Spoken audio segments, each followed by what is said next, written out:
We are in the world, and then the tendency for us to become worldly is increasing on a daily basis. And even though we have the Spirit of God, large percentage of believers that have come to receive of the life of God, they are still overrun and they are still overtaken by worldliness. There are some persons that you do not necessarily drink, you don't smoke, you don't womanize, you don't club, but you know that worldliness is already in your space. You see, last week when we were talking about sin, you remember I said that sin firstly is about the nature. It's the nature of a being, and that nature is the nature of rebellion, and that's the nature of Lucifer that said, I will ascend. So God have said this, Lucifer will say opposite.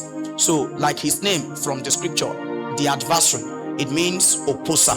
So he stands in contrast, like in opposition to everything that is of God and everything God. So that nature is what we call sin firstly, not the act firstly. It is that nature that gives birth to the acts of sin. The issue of sin is a matter of warfare. What is the warfare? It's a contention happening in nature trying to find expression. Galatians chapter 5 verse 17, right?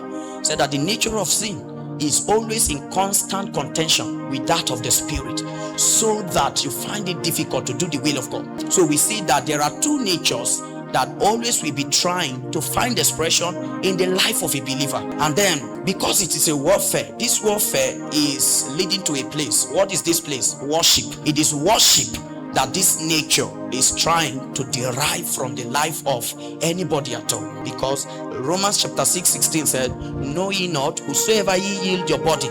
Maybe you are now one in that warfare of in certain nature trying to find expression through you. If it conquers you, that is worship. Per time that the nature of sin conquers a believer or any man at all, that is worship happening. Because worship is going to a certain spirit. He said, whosoever ye yield your body as servant to obey, servant of such spirit you have become. So that means that spirit being, because they are not physical in form, physical in their operation, they seek to depend on physical being to find expression. So sin is like an outworking or the outbreaking of the nature of a spirit being that is invincible.